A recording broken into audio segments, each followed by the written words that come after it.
মহামান্য আদালত, আজ কাঠগড়ায় দাঁড়িয়ে আছে এক ভয়ঙ্কর আসামি। তার নাম হলো প্রেম। এই প্রেম খাইতে দেয় না, ঘুমাতে দেয় না, কাজ করতে দেয় না। দিনে শুধু বলে মিস করছি, রাতে বলে অনলাইনে আছো তো। আর সামনে রমজান মাস আসতাছে, এই প্রেম রোজাকে বানাবে হালকা। প্রেমে পড়লে সেহরি খাইতে ভুলে যায়, ইফতারে আগে বলে তুমি না খেয়ে থাকলে আমিও খাবো না। এই প্রেমের জন্য কত মা বাবা কষ্ট পাইছে, শুধু এই প্রেমের জন্য। এই প্রেমের কঠিন বিচার চাই মহামান্য আদালত।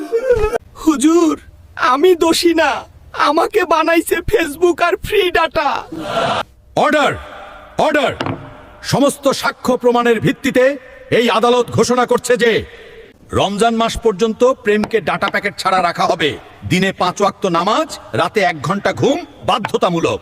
আর দর্শকদের জন্য ঘোষণা, রমজানে প্রেম না, সবজি খাও, পানি খাও, আল্লাহকে ভালোবাসো। আপনার মতে কে দোষী, প্রেম দোষী নাকি ফ্রি ডাটাই দোষী? কমেন্টে লিখুন।